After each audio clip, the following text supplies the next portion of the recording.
Well, a long time has passed since we came out and had a look at the depth of Woronora Dam.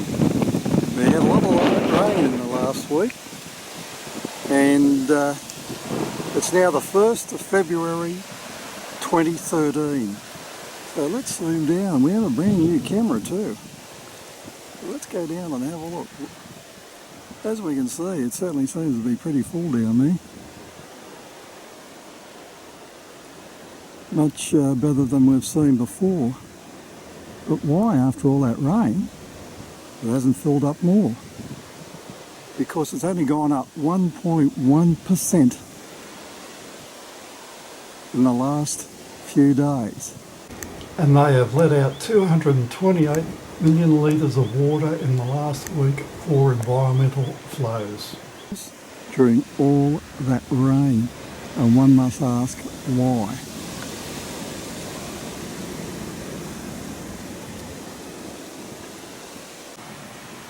So you can see this is a special area to protect our drinking water. And there's things like no entry, no vehicles, no bicycles, no motorbikes, no horse riding, no pets. But they're quite happy to let out the environmental flows. And that's our drinking water. And what happens in times of drought? Water restrictions. But hey, they still let the water out. And they let the water out while it's even pouring rain in areas that get these environmental flows. Nutty, eh?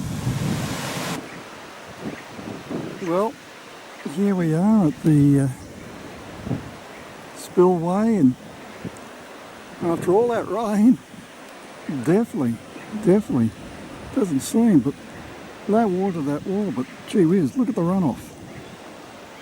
Does this get counted in the environmental flows? No, it certainly doesn't seem to, but that's a lot of water. That's interesting. Let's have a look over the other side. Well, we can see plenty of water going down there. And we can see vastly in the distance, plenty of water going down there too. This wouldn't include natural runoff, yet they still insist on letting the environmental flows out quite a bit. Most I've seen there for ages. And the question is, why let it out when we can see it going out here?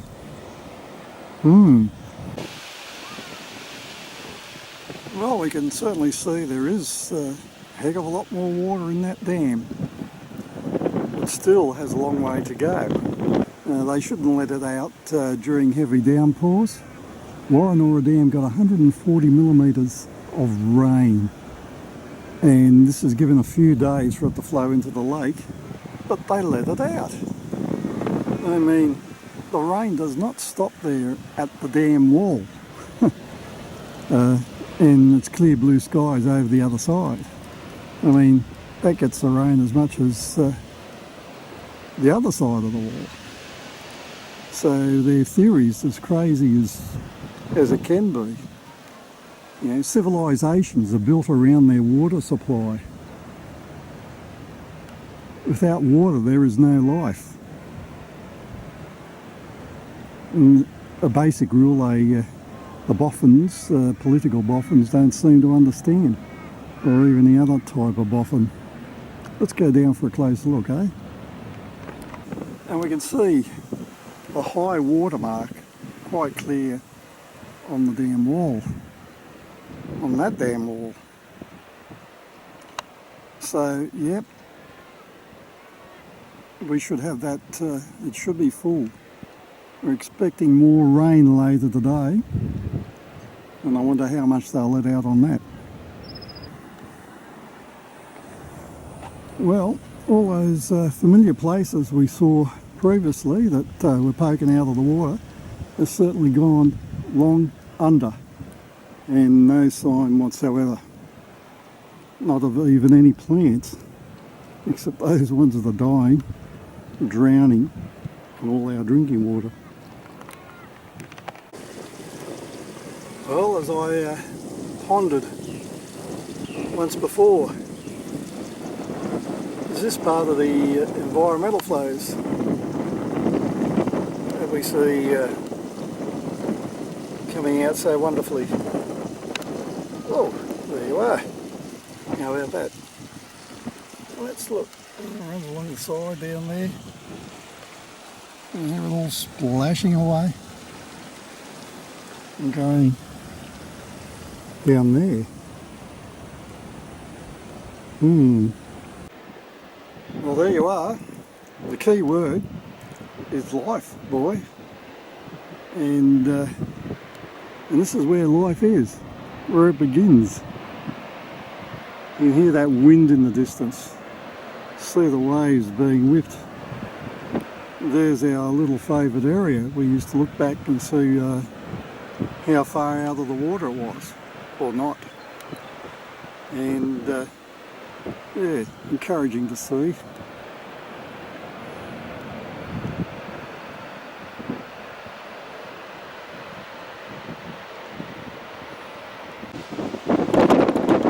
Well, as you can see, it's still 5.5 or 5.6 below the top level. Still has a long way to go, but letting out all that water does not help the population when they get thirsty. And way over tide those that allow it. I mean, they even cater for overflow, 1.9 metres. As you can see there.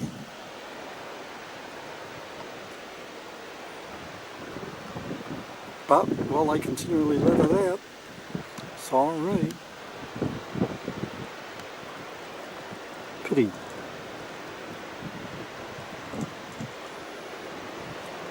Keep all those countries consistently in drought. And all they do is let it out here. Yes, this is a very beautiful spot.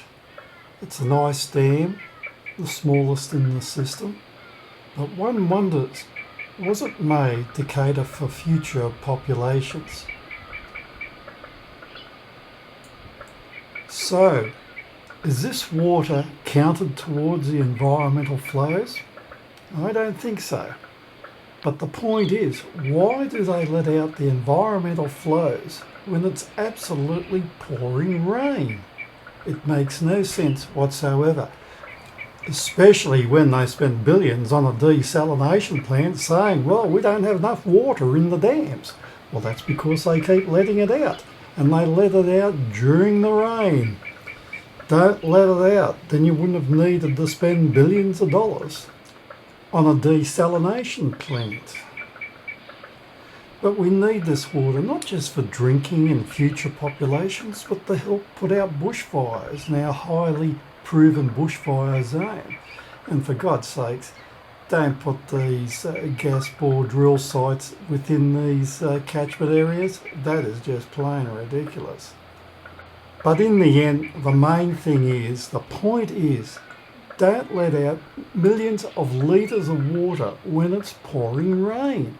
It gets just as much in that area downstream as it does over the dam wall. Come on boys, use a bit of logic, hey? And get your act together.